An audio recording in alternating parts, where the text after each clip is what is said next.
Good evening, everyone. Welcome. Let's settle into our evening with our meditation.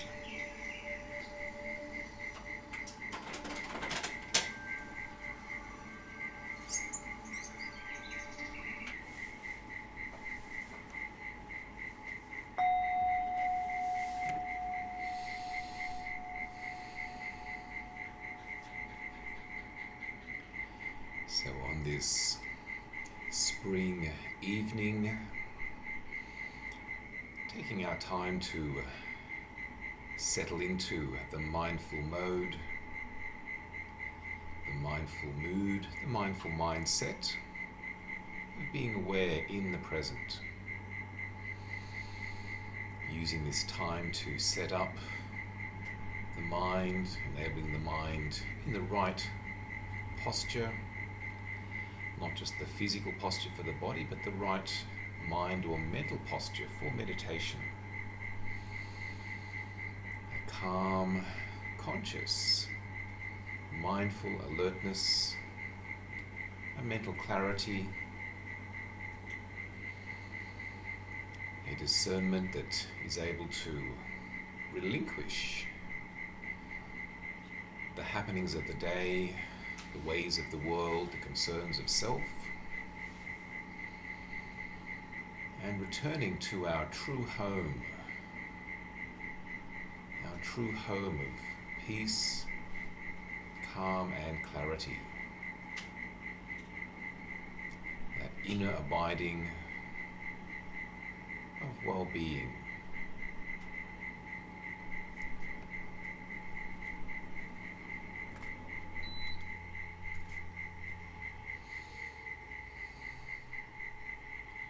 Having established our physical posture,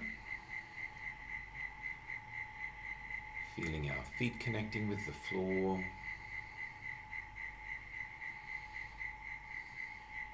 our body connecting with the chair, cushion or meditation stool, our hands resting gently in our lap,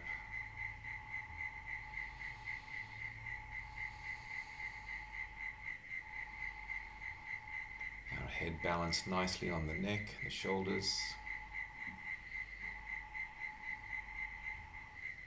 feeling the air connecting with our face, and maybe even subtle light connecting with our eyes,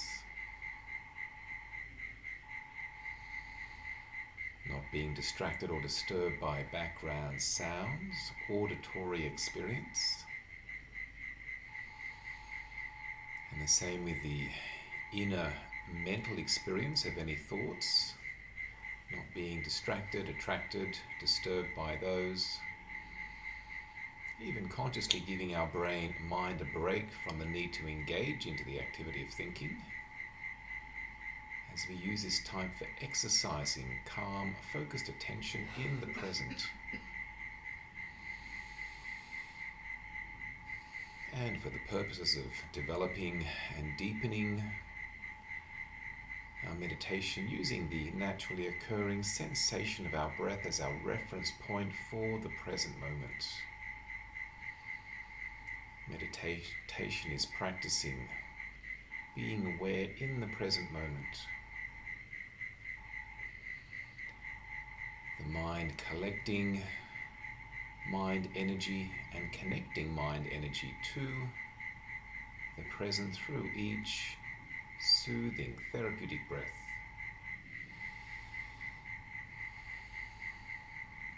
Directing attention and sustaining attention on the main point of contact for our breath, wherever that might be, particularly in the nose or nostril area. Letting the body breathe itself naturally, mindfully receiving the in-breath, mindfully relinquishing that to become the out-breath. Receiving, relinquishing, allowing, letting go. That natural flow that supports life, physical life and mental alertness. Feeling each breath, looking into the lightness, brightness through the closed eyelids, using a mental meditative word or two in the mind in conjunction with each breath if we find that helpful. Developing inner calm and ease.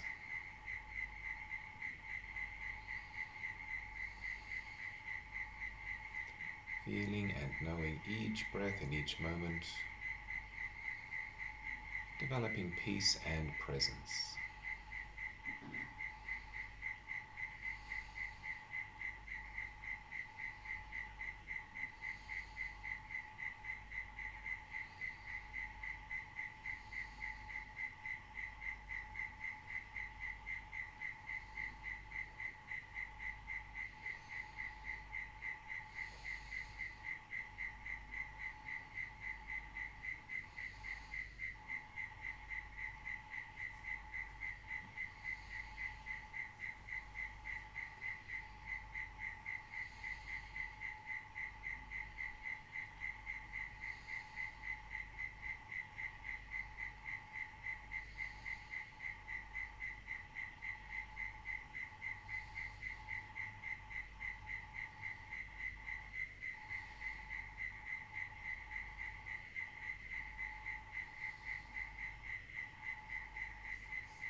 Please help yourself to some tea and biscuits, and we can have some reflections and discussion.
This Sunday just past, we had the third of the Vassa Retreat meditation days.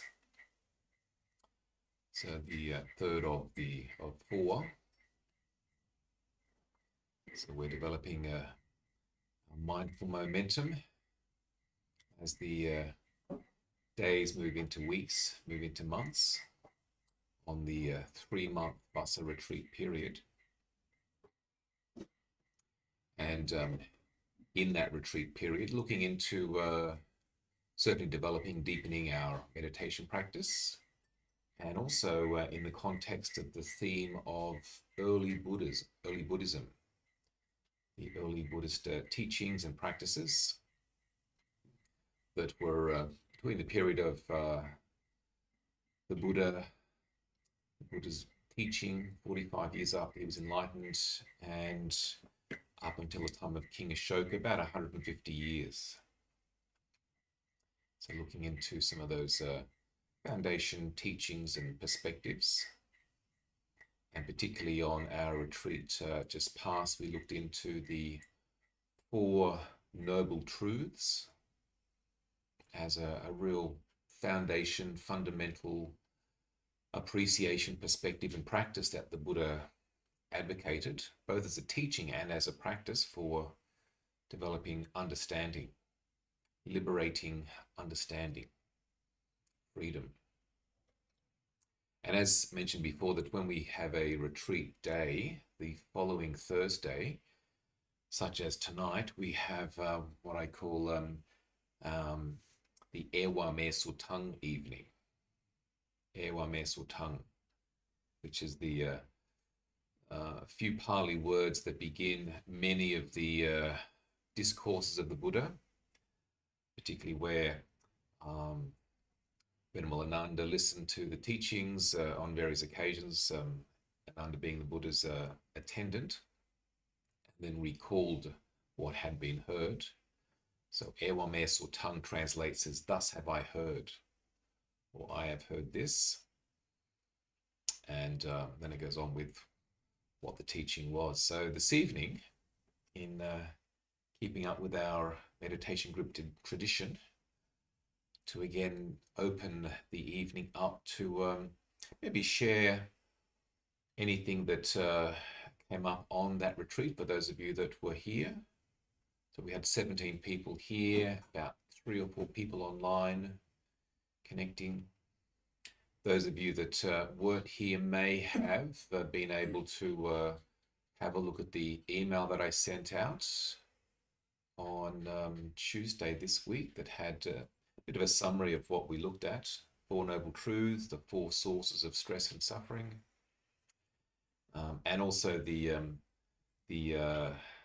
downloads, which included this text, Rethinking the Buddha. Hopefully you're all part of the way through that by now.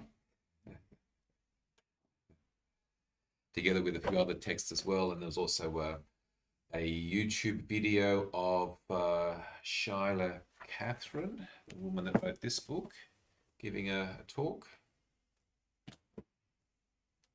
So if I thought just to open up, and if you have any questions or comments, considerations, insights, understandings that you'd like to share, and also if there's anyone else that has a question that maybe wasn't on the retreat day but has a question, then feel free to share.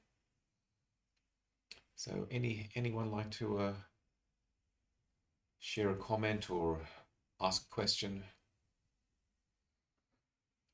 Scott? I was just wondering about the word absorption there. Like it says deep meditation, but is there actually some sort of absorbing? Are we absorbing something? Well, the mind is absorbed into the object of the meditation, such as the breath. So the translation of the word jhana, which is a word that the Buddha used even just to describe meditation. So that given that that was the main meditation that the Buddha practiced and advocated for people to practice. So it was, but the more, I guess, correct translation of it is absorption, so, or a coalescence of mind into the object of meditation, which means the mind isn't caught up in certainly thinking. So for the mind to move into first of the 4 jhanas, then thought stops. Also, there's a movement away from being caught into sense experience, even feeling the body as we usually feel it, and the mind becomes more collected, refined, concentrated. Attention becomes very powerful. What Ajahn Brahm calls mega mindfulness or superpower mindfulness. So a very powerful mind, like a light, that is not distracted, not disturbed, not distressed. And probably neurologically, the mind is, the brain is bringing about a different brain state. So rather than the regular beta brainwave pattern, which is sort of normal thinking, moving into an alpha brainwave pattern, alpha, theta, delta. So a more refined state of consciousness, and also that's where people can sit meditation for longer periods of time, because they're not sort of sensing and feeling the body in the usual way. The body can even get to the point of disappearing. It's just a pleasant, euphoric feeling, which is significant. And I mentioned this on the retreat day, that the Buddha, before his enlightenment, had the insight understanding that the deeper meditation was the way to enlightenment.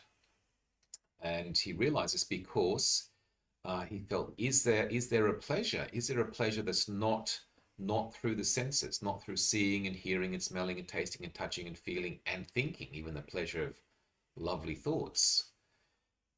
Because that's the fundamental motivation of human beings, animals, even plants, to have a pleasant sensory experience. As I mentioned on the Sunday, that even plants sort of incline towards the warmth of the sun, towards light, put their roots out towards where the water is. It's pleasant. It's more nourishing for them. And so the Freud was right in that sense that the pleasure principle, that we are driven by that fundamental pleasure principle, to seek pleasure, to avoid the uncomfortable, to avoid pain, and even beyond that, to actually indulge in the pleasant. But the being caught up, attached to the pleasant, not wanting the unpleasant, that becomes a problem. It's not even the problem with the pleasant experience is the problem. It's the wanting, the clinging, the craving, the lusting, the desiring, and the wanting to have the pleasant and the wanting to not have the unpleasant. So fundamental wanting is the issue. And if and because that's basic instinct for human beings and animals, but if we're able to find a pleasure that's not about the body sense experience or thinking, then that becomes more the motivation. So inclining the mind towards that, and that's the deep pleasure of profound depth of meditation. And for that, the mind needs to be more refined. So thinking stops and so forth. So the mind is more refined.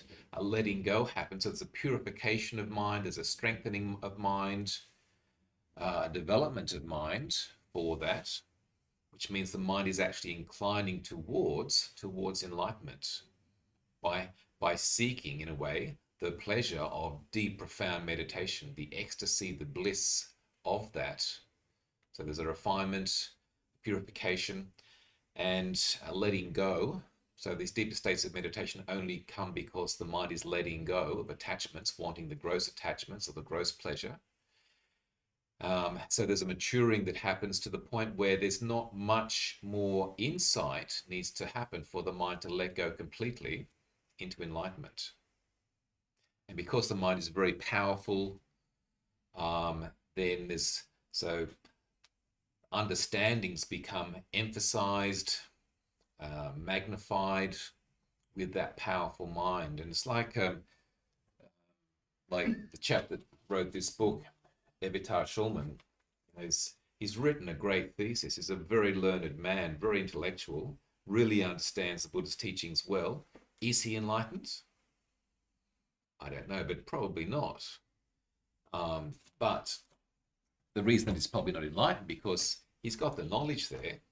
He knows all the Pali words, but his mind hasn't developed that depth of power to see things in a very deep, profound way. It's like shining a light, a profound, illuminating light on basic teachings that then allows the mind to completely let go. And this is the difference between academic understanding, information, knowledge that we all have to some degree about the Buddha's teachings. Like we know enough already to be enlightened, but it's just getting that superpower mindfulness to shine on those teachings so we see it and feel it in a deep, profound way that allows that letting go. Because we all know that everything's impermanent, things don't last, that all things have a fundamental sense of being unsatisfactory, that there's no permanent, static, stable, enduring self, ego. That's all you need to know for enlightenment. Are we enlightened? Not yet, because there's still subtle, or sometimes not so subtle, wanting for pleasant sensory experiences.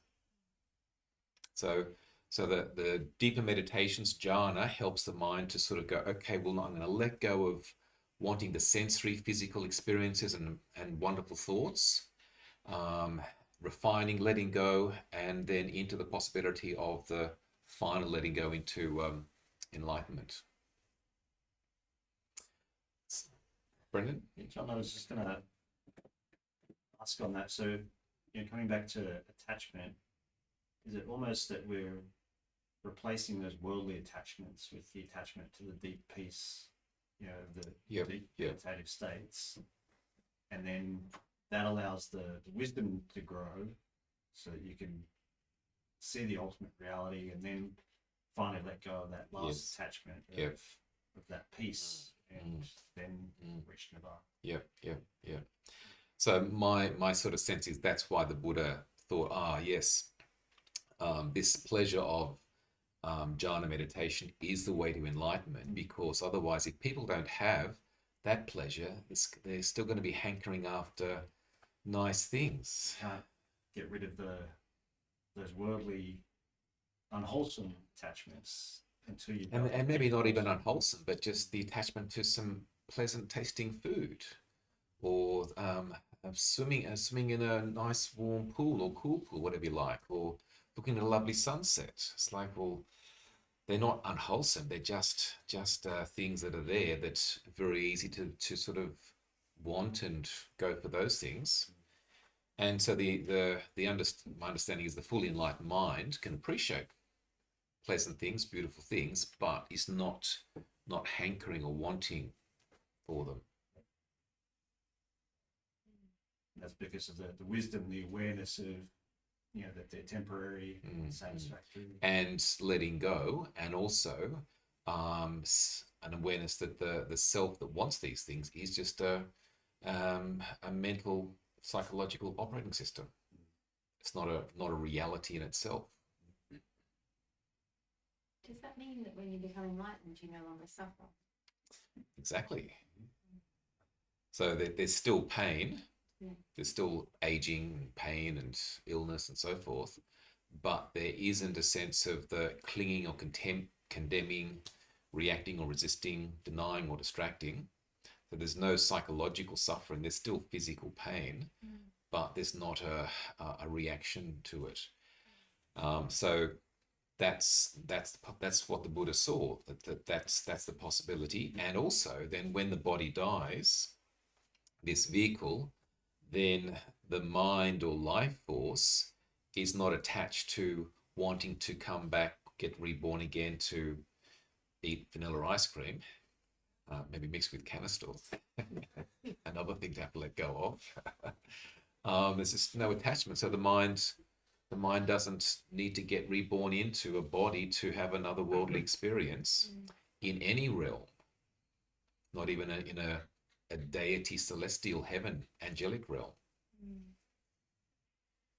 John, that's like the second arrow analogy, right? So the pain is the first arrow. So everybody has pain. Well, pain, aging, illness, and death. Physical pain. Yeah. But then the second arrow is the suffering that we add on to the pain. Yep. So when you're enlightened, you don't have the second arrow. So the second arrows come out, that psychological suffering. So it's still pain, but no suffering. Sounds all right? Sounds good? Yeah, go for that one. Don't be satisfied with limited pleasure and limited happiness. Go for it all. And that's what the Buddha was saying. It's like, don't settle for less. Go for complete happiness. That little saying that I've said many times, where the Buddha said, "Sankhara parama dukkha, nibbanang paramang sukhang." So sankhara, things, phenomena, are greatly para, like paramount, greatly, unsatisfactory, dukkha. Nibbana, in nirvana, enlightenment, is the greatest satisfaction. Nibbanang paramang sukhang, or the greatest happiness, or the greatest pleasure. So the Four Noble Truths are very much sort of emphasizing that there is stress and suffering in life. There is pain. There is that's there. So what's the cause of that? The Buddha could see that the cause of that is the mind that's wanting just fundamental wanting, wishing, willing, wanting, and grasping. Not that there is pleasure, but it's the wanting for the pleasure, the pleasant, the nice, etc. The holding, the grasping, the clinging, the attachment. That's the problem. And so that then the practice of meditation comes in to develop the mind, refine the mind, to have a pleasure that's not about attaching to sensory experience through the body, so more of a refined pleasure that then also refines the mind and purifies the mind from the 5 hindrances. So for the mind to go into the deeper meditations, 5 hindrances need to be gone. So thoughts of sense desire, thoughts of aversion or ill will, agitation, dullness, and thoughts of doubt that relate back to self. There's a purification that occurs. The question. So with morality and letting go, so if you're carrying out like immoral acts and things that you might regret and stuff, is that what really plays a major part in stopping you from being able to let go, because you're stuck in these you're generating, I guess, bad karma. And so you're not able to like fully let go of this worldly domain because of those sorts of actions? How does that play a part? Well, not necessarily, because even within the life of the Buddha, there's the story of Angulimala, who was actually a murderer and murdered many, many people. But after hearing a teaching from the Buddha, very, very short, profound, he realized what he was doing and let go, and his mind, he sort of felt, I need to follow you. I need to be enlightened. What I'm doing is so unwholesome. And the discourses say, and within a short amount of time, he attained full enlightenment. But he wouldn't have been caught up in the creating an I out of, I've done all this, this is terrible, and I have so much regret and guilt and shame and so forth. Creating an identity out of that, being able to see all that as just more I making, my making, me making, etc.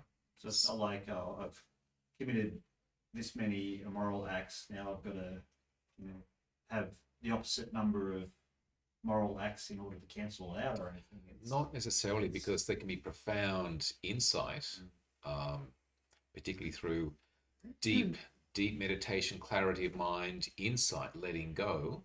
There's still karma that will still need to fruit. So, for example, Angulimala became enlightened, but one day on alms round, people recognized him. Oh, that's Angulimala. He was that sort of serial killer, and they threw rocks at him, broke his bowl, broke his skull, and he died. So there's still karmic sort of stuff that comes out. Even Ajahn Chah, my teacher in Thailand, who we feel was fully enlightened, but he said that in some previous life he was a military general and had caused the death of many people, and that he would that would still need to fruit as a karma. And so he spent many years paralyzed, not being able to move his body, not being able to speak, not being able to even eat. And he was nursed for many years by the monks, including myself, trained to be a nurse, to look after him. And that was result of karma that was fruiting all within this lifetime. It had to sort of fruit because his mind wasn't going to get reborn again. So it came out in that way. But the understanding is that he wasn't suffering because his mind wasn't identified with the body and what was going on. Probably just could recognize this is that bad karma that's now been the cause and effect. But then once the physical death happens in the body, then they're not reborn. That's right. Let go. Then the karma is ended fully. Right? Yeah. The flame's blown out. Is there a simple explanation as to why, when all phenomena are impermanent, that the state of enlightenment is not also impermanent? Is there a simple explanation for that? Yes, because enlightenment isn't a state; it's not a thing. So that it's in a way it's an ending. well, it's the ending of the ignorance. Mm. It's like it's a even though it's described as a state of enlightenment, but it's more the absence of greed, anger, ignorance. It's like deep, profound peace is not so much a thing, but it's the absence of unsettledness or So nothing new can arise because basically everything's ended and been let go of at that point. Everything's ceased. So like that state can't change now because there's nothing there to change. Yeah. So while you're in a body, Mm. everything about that mind-body complex is remaining impermanent. Yeah, so that So- the body's impermanent, Yeah. mental states are impermanent, but the quality of enlightenment is like not impermanent. It's probably one of those unexplainable things that the Buddha probably wouldn't have answered the question. He could remain silent. But and also like the nirvana or nibbana enlightenment is not a state, even though we tend to think about it to attain, to realize enlightenment, nibbana, as if we're going, entering into nibbana, but it's not like that. It's our language and our minds tend to think in sort of linear duality type of ways. I think it's a bit like silence and space. You know that it's always there. Yep. Like emptiness. Emptiness, Mm. of course. Yeah. But last Sunday I left the place reflecting on two words that we use a lot: attachment and identification. And I'd like to know what's the difference. What do you think is the difference? Attachment and identification. Did you find a difference between them, Alberto? Myself? Did you yourself? Well, I think my insight was that attachment, I seem to get entangled with some object, whatever the object is. Yeah. And identification, I become that object. Yeah. And I realized in these couple of days how difficult it is to actually break through that identification. I think it's a lot easier to let go of attachment. But my experience and all these years that I've been practicing, I realize now that I seem to get identified always with the same thing in different forms. Yeah. You know? And that's what the mind will try to do, to create an identity, because for functioning in daily life there needs to be an identity. Now this is me relating to you and so forth, an identity. But it's about the mind understanding that the identity is just a label for some processes. So the identity of the iPhone, Apple iPhone, but it's about not creating that into a sense of self. It's just a relational tool. The identity of being a male of a certain age from a certain place and so forth. It's an identity, but the mind knows that there doesn't need to be a static, stable entity around that. It's just identification, ID. But interesting to see the process, because the attachment, that's the problem, the attachment to the identity. I am one of these, or this is who I am. The attachment becomes a problem, not the actual identity. And because things are changing, then that becomes a problem, because the body changes, body gets older every year. We might even change our work roles, or change whether we're married or not, change where we live, and so that. But if the attachment's still there, then it's like, I have to let go of being that, but that's who I've been for so many years or whatever. So the attachment becomes the problem, not so much the identity. The identity is just a useful, arbitrary, convenient designator. Which fundamentally what self is. Self is a convenient designator for relating in life. So we could say that enlightened Buddhist monks and nuns, the Buddha, there was an identity or a persona there, but the mind wasn't identified and attached to that persona. It's just a persona, the Greek word for mask, that's used in the drama of life. So the enlightened person knows that the identity or the persona is just a relational tool that's used. And behind the mask is not the true self, is just awareness.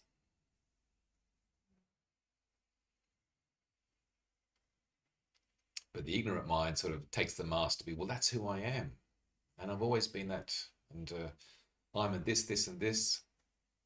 That's my identity. I am it. I'm attached to it. Got to keep it going, trying to control it.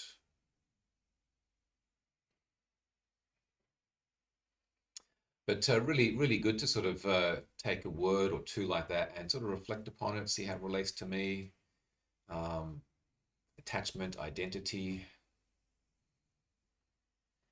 non-attachment, even the identity of being non-attached. I'm very non-attached. That's who I am. I'm the non-attached one. That becomes another identity and another attachment. I'm very attached to being non-attached.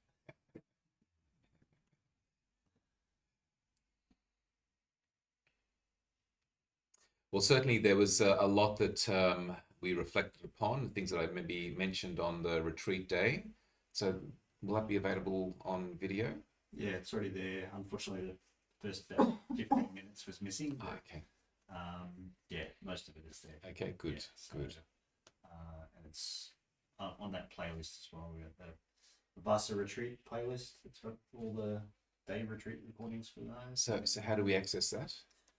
So if you go to YouTube/Summer Samadhi Meditation Sangha, and then all the videos are there on the main page, but there's a playlist tab. So you can go to the playlist tab, and then you can find all the Thursday night recordings now, and then also the Vassa Retreat days. So Summer Samadhi Meditation Sangha. Sangha. Yeah. Okay, good, good, very good. And certainly, if you feel up to it, to have a look at this text, even to print it off. And I've been reading it, and lots of sort of underlines and asterisks and in pencil. But it's quite fascinating and insightful. So we can continue to maybe talk a bit more about that next week, and even like what this book is about in terms of rethinking the Buddha's teachings on the four truths. He calls them the four observations, as opposed to the four noble truths, which he sort of says is a later addition to the Buddha's teachings, but they were used as a philosophical mental schema for looking at experience, and for the purpose of then seeing things in a particular way to realize insight, wisdom, freedom. So thanks for coming out tonight, and have a great week, mindful week, and see you next time. Thanks.